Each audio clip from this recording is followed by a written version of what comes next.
Good afternoon, class. My name is Mark Anthony Galono and welcome to our NSTP class. So before we begin, may I request to everyone to please open your camera for our attendance purposes and please pakimute ang inyong mga ang inyong mga microphone. Ayan, para wala tayong may storbo sa classmates natin. Today we will discuss one of the most important topics in community service and public safety, the disaster risk reduction and management, or the DRRM. And by the end of this lesson, I hope you will understand the importance of disaster preparedness and your role as future leaders and responsible citizens during emergencies. Class, before we begin, let us first acknowledge the presence of our Almighty God through a short prayer.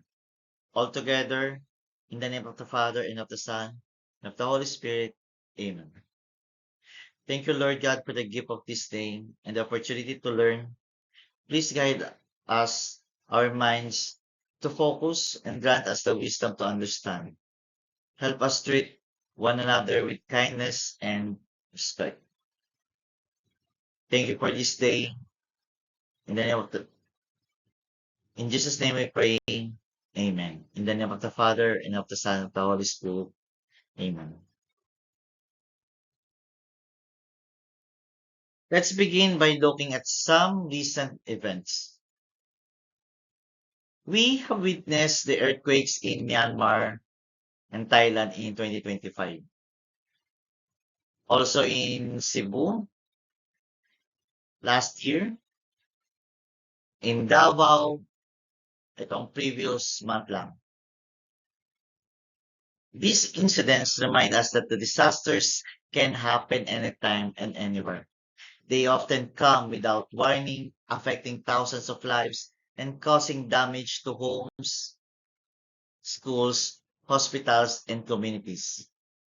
Even the government, the advanced science, we cannot predict kung kailan nga ba lilindol. This is why the disaster preparedness is everyone's responsibility and not just the government. I'd like you to reflect on these questions. How serious do you consider the threats of disasters in our country? Class, how committed are you to preparing yourself and your family?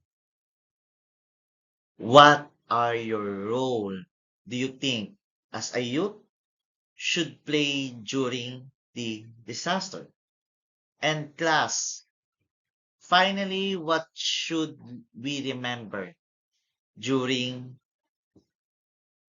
before, during, and after a disaster? So keep these questions in mind as we continue our discussions. Ano nga ba ang dapat nating gagawin bago ang sakuna, habang nangyayari ang sakuna, at pagkatapos ng sakuna?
Allow me to introduce myself, class. I am Mark Anthony Galono, your NSTP instructor. And aside from teaching, I also serve as a Philippine Red Cross instructor and have experience in emergency response and safety training. And these experiences have taught me that knowledge and preparedness can truly save lives. So don't worry, hindi lang to basta search about sa disaster management, true to life experience na pwede kong i-share din sa inyo as a um, instructor din from the Philippine Red Cross.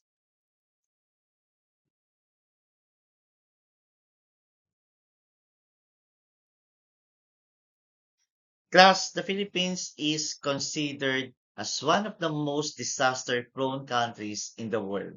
And every year, we experience the typhoons, earthquakes, floods, volcanic eruptions, and landslides. Because our geographical location, the disasters are part of our reality. Instead of living in fear, we should prepare ourselves so that we know how to respond when emergencies occur. Let's have a short activity, class. Think about your own community dyan sa area ninyo, sa bahay ninyo, and can you identify the hazards that exist around your home or malapit sa school? For example, ano yung mga flood-prone areas, bahain, lagi bang umaabot yung baha, tuhod, binti, bewang? Fault lines, are you aware kung ito bang area natin is daanan ng fault lines? Especially, alam natin yung news about sa the big one. So, naglalabasan na rin yung mga information kung saan banda ang fault line nito. Fire hazards, kung sakaling magkaroon ng sunog, gaano nga ba tayo hazard-free yung bahay natin? Electrical hazards, baka may mga kable ng kuryente na posibleng maka-apekto to sa atin. And the evacuation areas. Saan ang mas malapit na evacuation area? May mga basketball court, evacuation designated area sa school, public schools, yan, meron dyan. And recognizing hazards is the first step in preventing disasters. So, what is hazard, class? A hazard is anything that the potential to cause harm to people, property, or the environment. Bagal nito ah. It's a phenomenon that causes threat to the people, structure, or economic assets and which may cause a disaster. And yet, not all hazards become disasters, but if people are unprepared, they can lead to devastating consequences.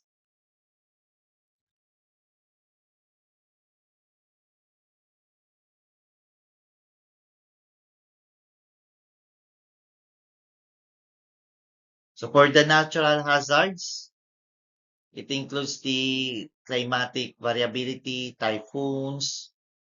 For the climatic variability, ito yung La Nina and El Nino. So, ngayon, ang panahon ngayon is El Nino. Bihira lang ang tag-ulan. Unlike nung last year, La Nina, pagdating ng July, talagang pabugso-bugso ang ulan. Marami yung pag-ulan nito. Pero ngayong season is El Nino, tulad ngayong July is hindi siya gaano malakas-lakas ang ulan.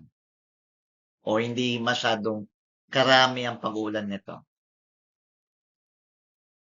Typhoons and storm surge, ground subsidence. Pag sabi natin ground subsidence, ito yung biglang paglubog ng lupa dahil nagkaroon ng movement ng lupa sa ilalim.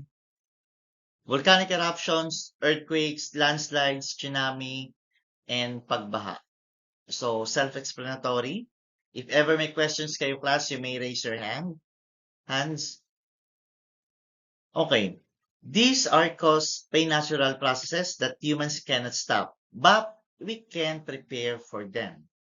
We cannot control it, and yet we can prepare para if ever na mangyari ito, alam natin ang pwede nating gawin. So may mga human-induced hazard like the industrial accidents, pollution, sea and air accidents, fire incidents, forest fires, civil strife, kaguluhan, oil spill, and red tide, lalo na kapag sa mga tahong, seafoods. Ayan. And many of these can actually be prevented through proper planning and responsible behavior. Plus, disasters. A disaster occurs when a hazard causes significant damage that exceeds the affected community ability to cope using its own resources. In simple words, hazard plus vulnerability equals the disaster. And this is why preparedness is very important, class. So now let's focus on earthquake, class. Preparedness. For the preparedness in earthquake, there are 3 stages. Merong before, during, and after. And knowing what to do during each stage can save lives. Before an earthquake, class, secure heavy furniture, know your exit routes, prepare your emergency go bag, and know where your fire extinguishers and first aid kits are located, class. And most importantly, participate in earthquake drills because the practice prepares us for real emergencies. Kung mapapansin ninyo, class, no, yung nangyari sa Davao, nagkaroon ng lindol.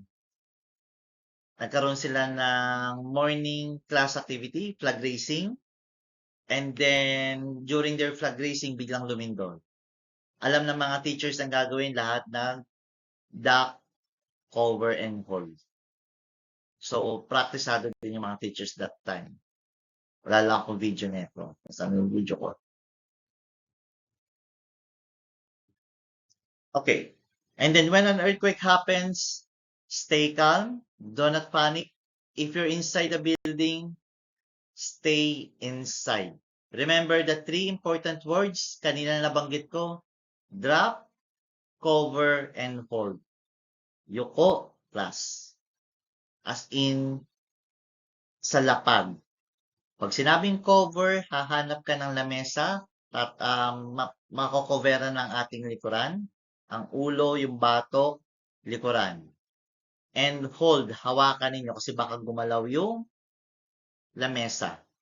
Protect your head and stay away from windows and heavy objects. After the earthquake, move to an open area. Watch out for falling debris. Stay away from damaged buildings and power lines. And if you're near the shoreline, immediately move to higher ground because a tsunami, the possible tsunami may follow. And always listen to the authorities before returning home.